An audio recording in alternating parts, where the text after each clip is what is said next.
Ritabrata Bandyopadhyay suspension নিয়ে এবার চাপে সিপিএমই। মহিলাদের অভিযোগে সাসপেন্ড করা হয়েছে ঋতব্রত বন্দ্যোপাধ্যায়কে।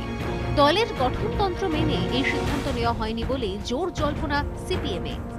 ঋতব্রতের সমর্থকের সংখ্যা নেহাত কম নয় দলে। তরুণ সাংসদের সাসপেনশন নিয়ে তারাই তুলছেন কিছু অস্বস্তিকর প্রশ্ন। সাংসদকে সাসপেন্ড করা নিয়ে কি রাজ্য কমিটিতে আলোচনা হয়েছিল? রাজ্য কমিটি কি তা অনুমোদন করে? অভিযোগ নিয়ে কি ঋতব্রতর বক্তব্য শোনা হয়েছিল? সাংসদের বিরুদ্ধে অভিযোগ খতিয়ে দেখেই কি এই সিদ্ধান্ত?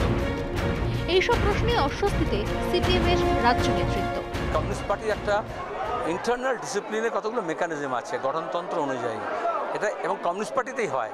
তাহলে তো অন্য জায়গায় তো সব জঞ্জাল একটা করা হয়, আর আমাদের এখানে শুদ্ধিকরণের একটা প্রক্রিয়া আছে এবং সেই প্রক্রিয়া অনুযায়ী এটা সাংগঠনিক কর্মসূচি। উশৃঙ্খল জীবনযাত্রা, দলের নীতি না মানা, দায়িত্ব পালনে অবহেলার মতো অভিযোগ উঠেছে ঋতব্রতর বিরুদ্ধে।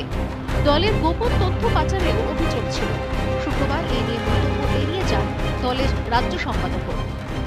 I would not say, I say what are internal matters of the party we do not consider to go in public domain.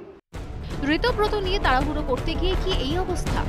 তরুণ সাংসদকে কড়া ব্যবস্থার মুখে ফেলে এখন নিজেরাই অস্বস্তিতে সিপিএম রাজ্য নেতৃত্ব। Bureau report, ETV news Bangla.